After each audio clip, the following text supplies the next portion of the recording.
एक मुलाकात ऐसी शख्सियतों के साथ जिन्होंने दिया है अपने जीवन को एक नया मुकाम।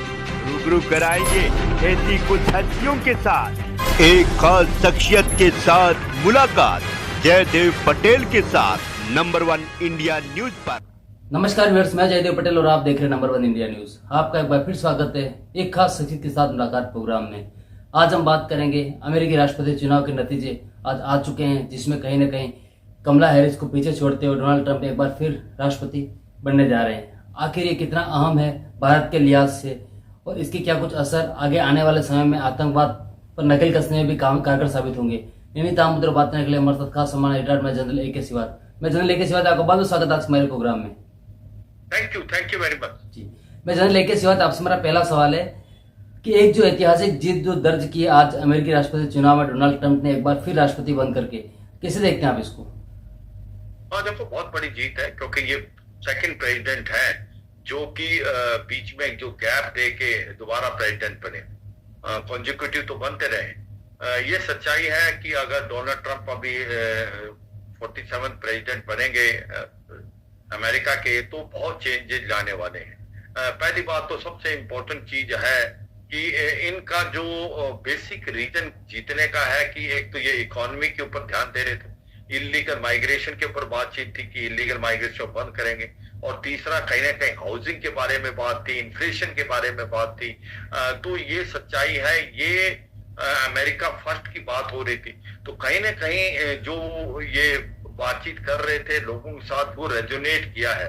अमेरिका को लगा है कि अगर अमेरिका की जो इकोनॉमी को सेट कर रहा है, इलीगल माइग्रेशन को बंद कर रहा है, तो डोनाल्ड ट्रंप भी एक बहुत ज्यादा बेटर कैंडिडेट होंगे बिनस्बत कमला हैरिस के। तो ये प्रूव हो गया है कि आज की तारीख में अमेरिका का ज्यादा फोकस इकोनॉमी पे है और इलीगल माइग्रेशन। और जबकि कमला हैरिस जो थी अबॉर्शन की तरफ जा रही थी, वो कह रही थी कि जो वुमेन के राइट्स होने चाहिए अपनी बॉडी पे, उसको वोटें मिली है, मगर ज्यादा लगता है फोकस पब्लिक का रहा है इकोनॉमी पे और एक प्रकार इन्फ्लेशन और इलीगल माइग्रेशन। दूसरा बड़ा इम्पोर्टेंट चीज था कि जो युद्ध हो रहे हैं तो उसके जो इकोनॉमी को एडवर्सली इफेक्ट करे थी, शायद वो भी एक रीजन है जिसके कारण डोनाल्ड ट्रंप की जीत हुई। जी, मैं जनरल ए के सिवाय अगर हम बात करते हैं अमेरिकी चुनाव नतीजों की, तो उस पर डोनाल्ड ट्रंप की जीत की और कमला हैरिस की हार के पीछे की क्या फैक्टर्स रहे? हाँ, देखो डोनाल्ड ट्रंप के जीत के फैक्टर यही है कि वो पहले जो 4 साल रहे थे तो उन्होंने दिखाया था कि इकोनॉमी, क्योंकि वो बिजनेसमैन खुद हैं, बहुत बड़े बिजनेसमैन हैं अमेरिका के, तो इकोनॉमी बहुत ज्यादा अच्छा कर रही थी बिनस्बत जो अभी कर। तो ये सच्चाई है कि ये एक बड़ा रीजन था। सेकेंड थिंग, 4 साल में इलीगल माइग्रेशन बहुत हुई, वो रोक नहीं पाए हैं जो बाइडेन की गवर्नमेंट, और वो सबसे मेन वाइस प्रेसिडेंट का इसमें रोल होता है। तो जो कमला हैरिस थी वो भी बिल्कुल फेल हो, इसमें कोई शक नहीं। और तीसरा जो था, इन्फ्लेशन बहुत हाई था, अनएम्प्लॉयमेंट बढ़ती जा रही थी। जो बाइडेन की जो गवर्नमेंट की कमियां थी वो कमियां झलकी हैं कमला हैरिस पे भी, इसमें कोई शक नहीं। और दूसरा इंपॉर्टेंट चीज ये था कि कहीं ना कहीं पब्लिक को लग रहा था ये तो 2 युद्ध थोप दिए गए हैं अमेरिका पे, रशिया यूक्रेन वॉर और इजराइल ईरान और इजराइल ईरान की जो प्रॉक्सीज हैं, उसका जो पैसा जा रहा है, वेपन जा रहे हैं, उनके टैक्स जो है अमेरिकन के अवाम दे रहा है, वो भी मुझे लगता है एक बहुत बड़ा प्रेशर था। और कहीं ना कहीं ये नारा जो बाइडेन का अमेरिका फर्स्ट और कि मैं युद्ध बंद करा दूंगा, मुझे लगता है वो रेजोनेट किया है लोगों के साथ। उनको लगा है कि हो सकता है कि अगर डोनाल्ड ट्रंप आएंगे तो वो लड़ाई बंद करा सकते हैं। जी, मैं जनरल ए के सिवाय अगर हम बात करते हैं डोनाल्ड ट्रंप की जिस प्रकार की जो कार्य प्रणाली है या कार्य करने की जो एक उनकी क्षमता है, उसके देखते हुए क्या आपको लगता है कि आगे आने वाले समय में जो आतंकवाद पर एक नकेल कसने में भी कारगर साबित होगी? बिल्कुल, ये बात आपने बहुत अच्छी बहुत ही वाकई, क्योंकि वो रेडिकलाइजेशन और ये जो इस्लामिक टेररिज्म है उसके अगेंस्ट है, और वो इस बात को छुपा के नहीं बोलते। जिस प्रकार से यूएस के लीडर हैं वो घुमा फिरा के बोलते हैं, वो स्टेट बोलते हैं। और यही कारण है कि भारत के साथ उनके रिश्ते, प्राइम मिनिस्टर मोदी के साथ जो पर्सनल केमिस्ट्री है वो है।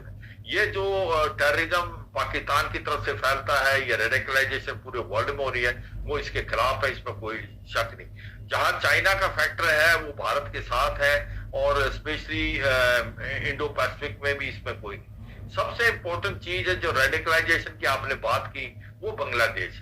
जो बांग्लादेश के अंदर एक इलेक्टेड गवर्नमेंट थी उसको गिरा दिया गया, और मोहम्मद यूनुस को एक प्रकार आपने पायलेटेड कर दिया, उसको पैराड्रॉप कर दिया अमेरिका से। तो वो जो है एक बहुत ही बड़ा गलत स्टेप किया पुरानी गवर्नमेंट ने। उसके कारण रेडिकलाइजेशन भी बांग्लादेश में पड़ा है, एंटी हिंदू राइट्स चले हैं, लोगों को मारा गया है, और आज बांग्लादेश जो कि इकोनॉमिकली अच्छा कर रहा था टूटने के कगार पे, और इसका श्रेय जाता है जो बाइडेन की गवर्नमेंट में। और मुझे लगता है डोनाल्ड ट्रंप इसमें बदलाव लाएंगे, और उन्होंने ये स्टेटमेंट भी दी है कि जो हिंदू के अगेंस्ट राइट्स हो रहे हैं बांग्लादेश में बंद होने चाहिए। तो ये भी एक बड़ा इंपॉर्टेंट चीज है।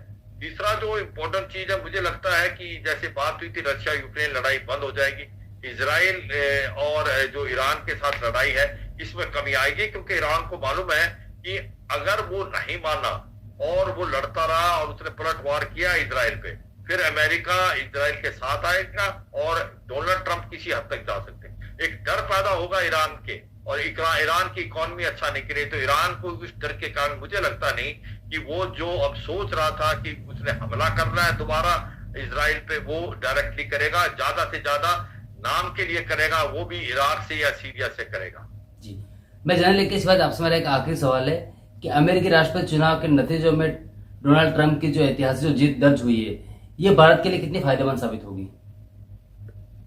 भारत के लिए बहुत अच्छी साबित होगी। देखो, भारत के 2-3 बातों में वो बहुत ही ज्यादा कि एक तो डोनाल्ड ट्रंप और भारत के प्रधानमंत्री प्राइम मिनिस्टर मोदी की बॉडी लैंग्वेज और केमिस्ट्री बहुत ज्यादा सिमिलर है, और उनकी केमिस्ट्री बहुत अच्छी है। हाउडी मोदी जो एक प्रकार से किया गया था अमेरिका के अंदर, और जिस प्रकार से नमस्ते डोनाल्ड ट्रंप जो यहाँ पर किया था अहमदाबाद में, गुजरात में, वो बहुत ज्यादा सक्सेसफुल था। भारत और यूएस के रिलेशनशिप लास्ट टाइम भी जब वो थे बहुत ज्यादा इंप्रूव किए थे। यूं तो ये सच्चाई है कि 2000 के बाद चाहे वो एक प्रकार रिपब्लिकन आए या डेमोक्रेट आए, एक अंडरस्टैंडिंग है, बाई पार्टीजन अंडरस्टैंडिंग। हमारे रिलेशनशिप बढ़ते गए हैं अमेरिका के साथ, हम स्ट्रेटेजिक बात। मगर डोनाल्ड ट्रंप के जो लास्ट 4 साल थे, जो 2016 से 20, वो बहुत ही सुनहरे थे, और उससे रिलेशनशिप में बहुत बढ़ाव आया था।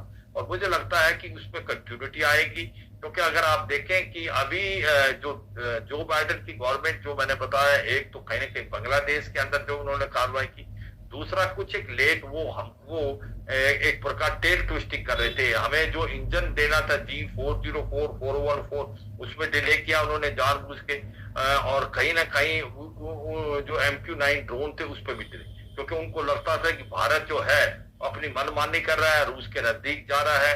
तो ये सच्चाई है कि एक जो टेल ट्विस्टिंग था, और स्पेशली GS पनून के केस में हरदीप सिंह निज्जर का जो है सपोर्ट दे रहे थे कनाडा को, तो वो भी भारत के लाइकिंग के नहीं था। मुझे लगता नहीं कि डोनाल्ड ट्रंप कुछ ऐसा करेंगे। डोनाल्ड ट्रंप का एक ही है कि वो कहते हैं 20% टैरिफ लगाएंगे, वो सच्चाई है। भारत और अमेरिका का अगर ट्रेड है, ट्रेड सरप्लस भारत के फेवर में है, मगर ये सच्चाई है कि फ्री ट्रेड एग्रीमेंट हो सकता अब भारत और अमेरिका के बीच में साइन हो, क्योंकि लास्ट टाइम जब वो प्रेसिडेंट थे तो वो होने वाला था। मुझे लगता नहीं कि इकोनॉमी के ऊपर एडवर्स इफेक्ट पड़ेगा, फायदा ही होगा, क्योंकि ओवरऑल जिस प्रकार से उनका बिजनेस इक्विपमेंट है और जिस प्रकार से उनको पता है भारत की अहमियत है, जो सप्लाई चेन शिफ्ट करी है चाइना से, वो लगता है भारत में आएंगी। सेमीकंडक्टर जो बेंगलोर में और साउथ में हम बना रहे हैं, उसमें फायदा होगा।